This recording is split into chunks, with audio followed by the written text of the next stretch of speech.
everybody, I am still making videos. This is cool. I was sitting at work the other day and I was thinking, what should I do for my next video? I already have like a whole bunch of other ideas planned out, but they're kind of like, longer term things. So I was just sort of like, figuring out what I wanted to do.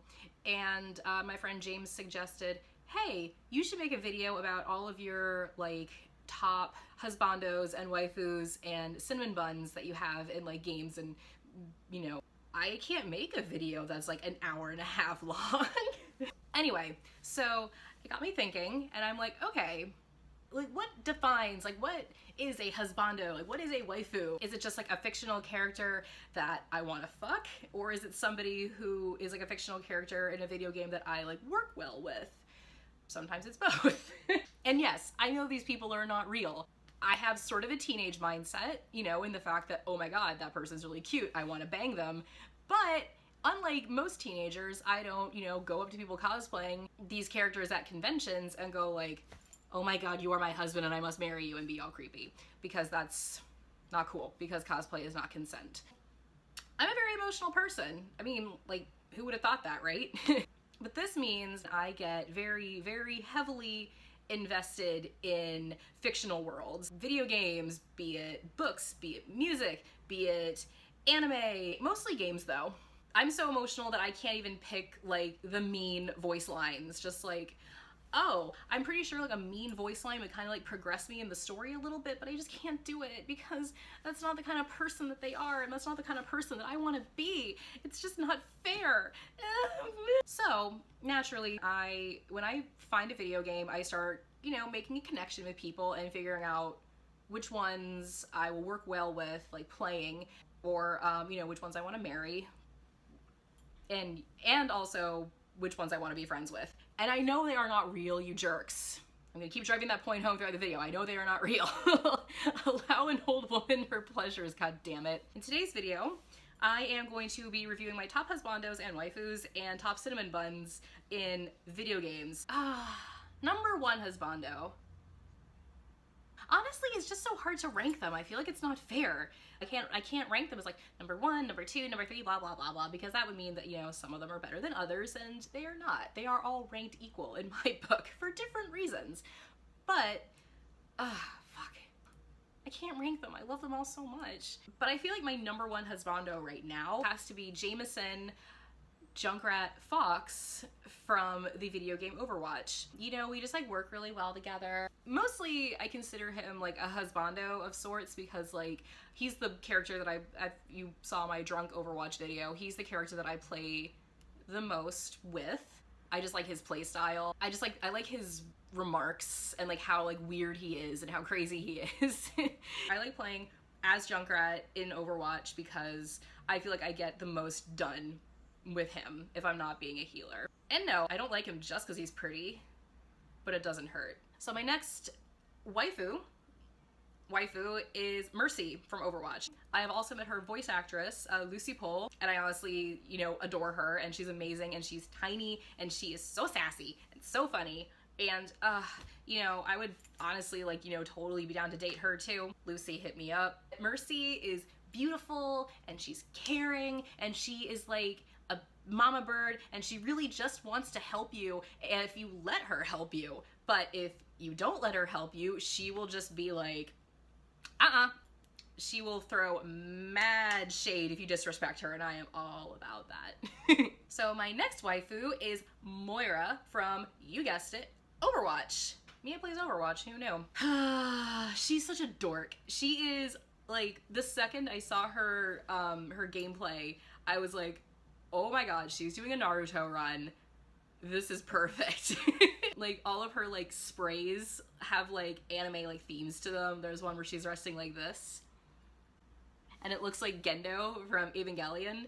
And I'm all about that life. I'm all about, like, that weird, like, anime geek life. She's secretly a goth because, or maybe not secretly a goth, because her dance emote is her doing, like, a, kind of industrial dance, and I'm just like, if there's any further evidence that she is my wife, then it's right there.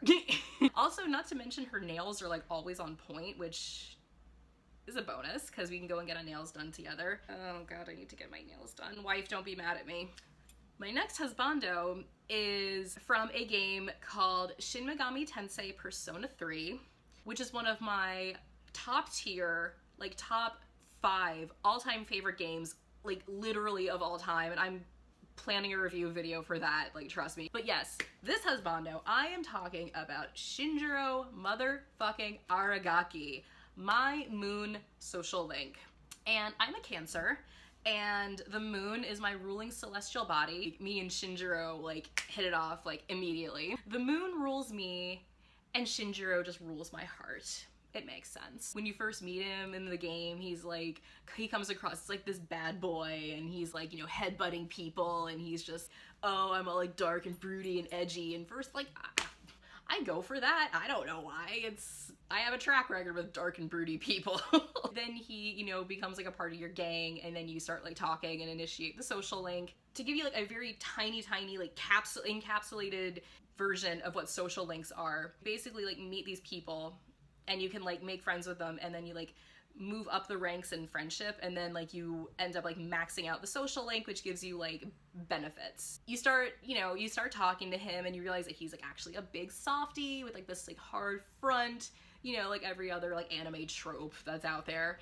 You can also like fight with him in battle, and he wields like this giant axe. I like his style of combat. He has more of like a heavy kind of combat style with the axe and everything, which plays really well to like the other team members. It just contrasts it really well. I like making teams with him, you know, on it. So when you max out his social link, you have this sort of choice of whether or not you want to like stay just friends with him, or if you want to hit that. And you best believe I picked the choice to hit that. They don't like show you like doing anything, because it's not like that kind of game, and it's not like really like implied that anything happens, but like you go to his room and he like hugs you, and the last thing that you hear before the screen goes dark is he says, "I ain't holding back anymore." And then a little thing at the bottom just says, "You spent a long time with Shinjiro," and I'm just like,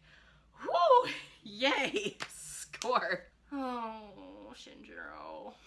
So just like really quick side note, the option of you getting closer to Shinjiro is in the PSP version, not the PS2 version. So this next person may kind of come as sort of a surprise. His name is Vincent, not Vincent Valentine from Final Fantasy.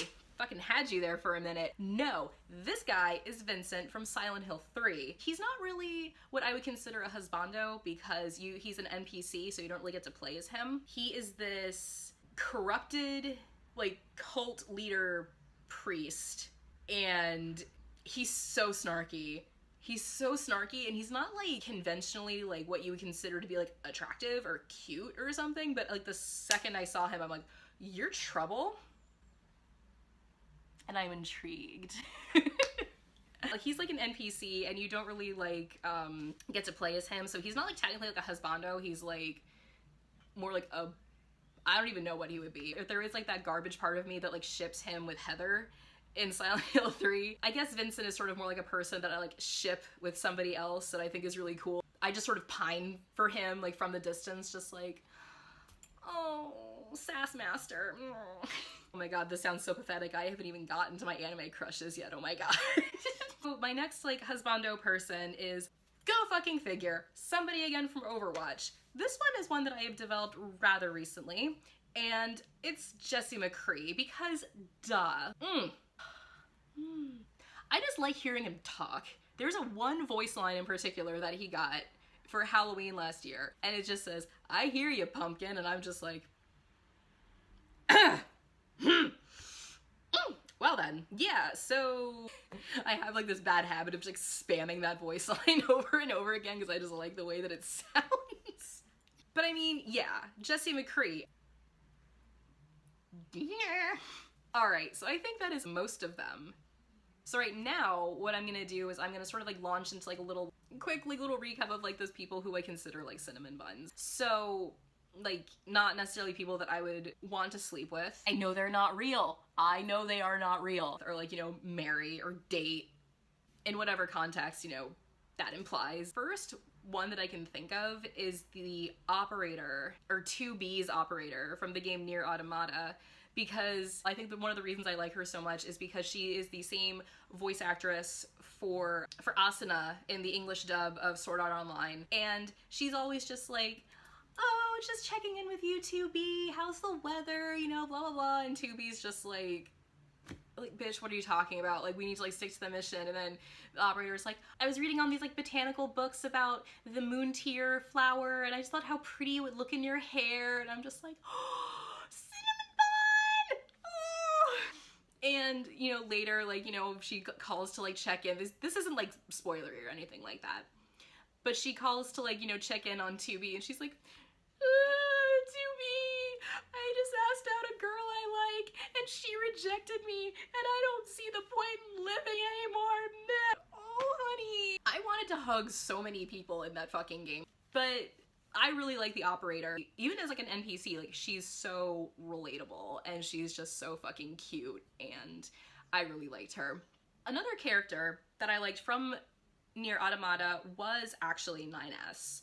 I really liked him because he was just a bit more like in touch with his humanity just right off the bat than 2B was. And not to say that I don't like 2B, because I do. I think she's great, and I really, you know, I really like her. But like 9S was just so, I can't really say much about him without like giving too much of the game away. But let's just say 9S, Nines, I will call you Nines even if 2B doesn't call you Nines. That's how much I love you. Oh my god, okay. So the next person I consider like a cinnamon bun or somebody who I would like be friends with is another character from Shin Megami Tensei Persona 3, and his name is Junpei. Originally, when I first started playing the game, I like loved Junpei. Because originally, like, when I first played it, I played it on the PS2, and it was just with like the male protagonist. I'm like, okay, there's like no way that they would actually like, you know, go together or whatever. And then the PSP version came out, and I'm like, oh my god, there's a female character. Let's go. Like, if it like, you know, messes with the storyline, like, whatever. And, you know, that doesn't actually happen. So Junpei is sort of like another person who I like kind of like pine for, but he's also like a huge goober, and he like talks like a big game and everything, and he's all like, oh yeah, man, I'm like so like blood. I feel like I know a lot of people that are sort of similar to Junpei. I feel like out of like the initial characters that you meet, Junpei is like the easiest character for you to talk to. Like, he's like the most like kind of like welcoming. And not to say like the other characters weren't like welcoming, he was just more like friendly and just sort of like, hey, let's like do this, or let's do this, or let's like go and hang out over here. And it's just like, I really like that about him. The fact that they wrote a character just to be like, oh, like nice and kind with like no ulterior motives, it's refreshing. There are probably other people that I can't think of. Yeah. Another cinnamon bun I would have to say would be from Overwatch, and it would be Diva, Hana Song, and Mei, because I have a feeling that we would get along really well, because Hana is like a huge dork and like plays a ton of video games and really likes pink because her robot's pink. And Mei is just like this kind of cute, just kind of like, you know, meep, but she's like super smart, and she, you know, can like fuck you up, you know, when left to her own devices. I would have to say both Hana and Mei, I feel like I'd be really good friends with in real life if they were real people. Yeah, so I think that kind of concludes my very rambly, very disjointed, very strange video, and I know a lot of you are probably gonna look at me in like a different light, knowing that I like pine after these fictional characters, but like, don't fucking lie to yourself. You have pined after fictional characters before too. Don't fucking lie. I know you have. Alright, so again, thank you to my friend James for suggesting the topic for this video. It is going to spur pretty much like a mini-series, I think. Yeah. Alright, everybody, I hope you have a wonderful day. I hope you have a wonderful week, weekend, whatever point of the week you're watching this video at. And I will talk to you later. Bye! Mwah!